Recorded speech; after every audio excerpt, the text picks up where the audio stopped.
On my dad's side, I'm sure they came from probably Scotland or Ireland and settled in Missouri. And my grandpa McQuitty was in the Civil War and he was captured. I don't remember just where. Was he on the Union side or the Confederate side? He was probably on the Confederate side. For sure, they settled in Missouri up around Boonville. Oh, okay. And moved to this area. And they were farmers. I know a little bit about my grandpa, not too much about my grandma, McQuitty, because they were gone before I was ever born. And my mother's people came from Kentucky, but their origin was probably French. I can't remember what.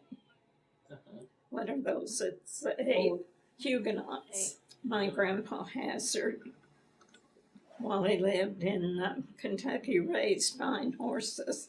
And he kind of had a wanderlust. He couldn't settle down, is what my mother said.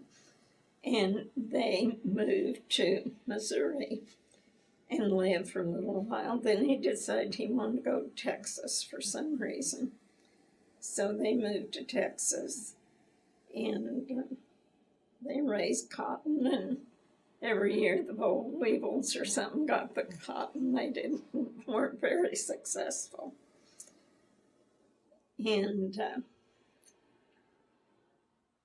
my ancestors on that side of the family, my grandmother's maiden name, or my mother's maiden name was Hazard, and her relatives were in the Revolutionary War.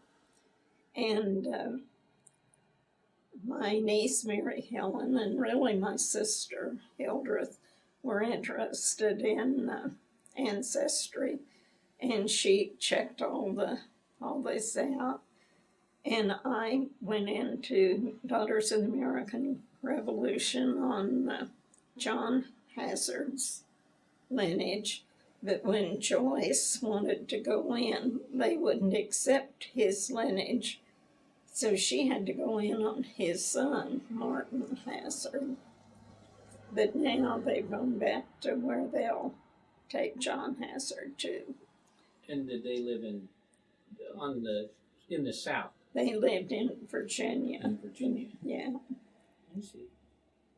And I was named after my mother. Her name was Lucy Ray Hazard. And I never liked the name Lucy, but I was also named after my grandma. And her name was Catherine. After I got in school, I started to go by Catherine. Then people called me that. And you didn't like Lucy because they called you Lucky or Luke? Yeah, Luke. Well, that's enough to make you mad right there. Yeah, it was. And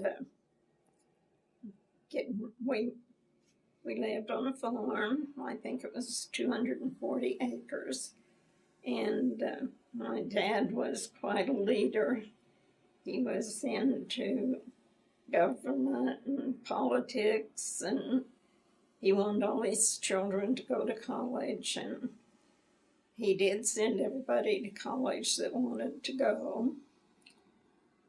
And I think all of us did give it a try. I only made 2 years, and my sisters probably made about that much. But I had one brother who was a doctor, a surgeon, and another brother who was in the Navy, and he had a high rank. I can't remember what, but lieutenant commander, I think. And my brother that was the doctor was major. In the Army? In the Army. Uh-huh. My mother was a school teacher in Huntingdale. And somewhere I have a letter where my dad met her in Huntingdale, and they fell in love. They got married on Christmas Day. I can't remember the year, but they got married at my Aunt Jessie's house. They lived in the country out near Lewis Station.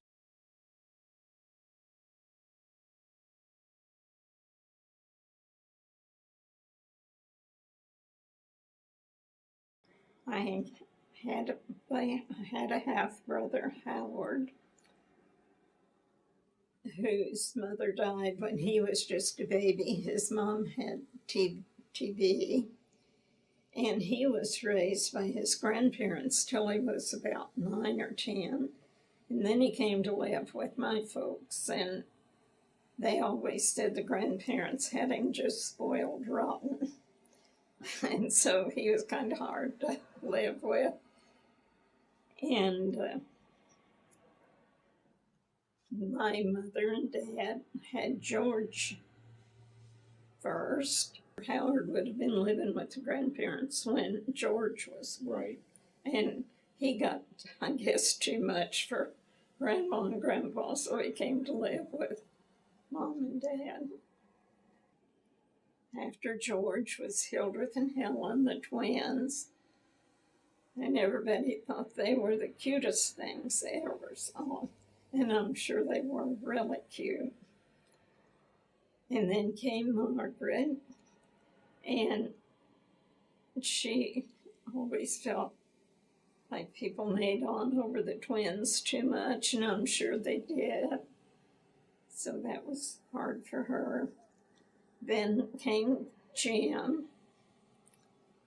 and Margaret didn't like Jim too much. When he came along, he wanted my folks to feed him to the pigs. Now, I don't know if that's a true story or not, but after Jim came Ray, and he was named after my mom. But when he got in the service, it was hard for, he would sign his papers, David Ray McQuitty. And although we called him Ray, it was hard to keep his name straight, so he started going by David. Then came me, and George was 20 years older than I, and Ray 11 years older.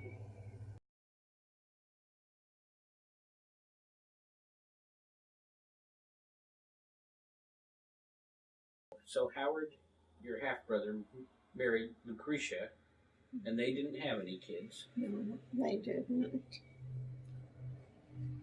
And then George married Nanny Marie. And how many kids did they had? 4 kids. They had Jean and Harold and Joanne and David. And then came Hildreth, and she had 3 children. She had Mary Helen, who's 3 years younger than I, and they had Billy and Jim. Right. And then Helen had, she had Anne and Tom. And she married Homer Clevenger. He married Homer Clevenger. And I went to school to Homer. He was principal when I was in high school.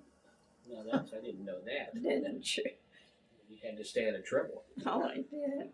And he actually gave Jim a spanking, my brother Jim. For acting up? For acting up. I guess he was a cut-up. This was in high school when you could whip a kid with a paddle back then. And let's see, we got Helen, didn't we? Yeah. So who came next? Oh, then came Margaret, and she married Carl Tillman, and they had 2 children, Jim and Linda. And when they were courting, Carl would come to the house, and we had a parlor at my house, and they would sit on the parlor and talk to each other or smooch, whatever kids do. And they tried to get rid of me because I wanted to be in there too. And I remember sitting on the arm of the couch and listening and talking. And Carl always had chewing gum. And I never had any chewing gum because we were so poor back then. So he'd offer me a piece of gum if I'd please go away. So I usually did for a little bit. Let's see, and then came Ray. Oh, no, I didn't say how many children. Yeah, oh, yeah, you did. Then came Jim, and they had 4 children. They had, well, while Jim was he went to Tulane College. While he was there, he met his future wife, and her name was Martha. And they had 4 children. They had Jan, and then Joe, and then Martha Ann and Sally. And they stayed in New Orleans, didn't they? All kind of down south. They all stayed down south. Jim would have liked to move back up north, and worked as a doctor, but his wife didn't want to move up this way. She said she might starve to death, but she didn't want to freeze to death too. I remember that story. And Ray was next, and he married a girl named Marjorie first. And she came from Lynn Creek, Missouri. He taught school down at Lynn Creek. And they had one son who died in infancy. He was 3 months old, and at the time they were living in Kansas City, and my brother worked at Lake City. And the Second World War came along about that time, but before that, their son got sick and died suddenly. He was 3 months old. His name was William David. And Ray, let's see. Oh, Ray was in the Navy while they were still married. And when he got home, things just weren't going too good, and they got a divorce. And Ray went to work as I think he went to work, well, before that, when they lived in Lynn Creek, he was a coach in high school. Really? And after the war and after his separation, he went to work in Springfield, Missouri, for the Veterans Administration. And there he met Velda, who worked there also. They fell in love and got married. And they had 2 children. Let's see. They just had one. She already had a boy named John. Her first husband got killed in the service. And so then Ray and Velda had one boy named Michael. Of course, John was like their own son too. Mm-hmm. And then came me. And I met my husband in college. And when I first went to college, I was so homesick, I thought I would die.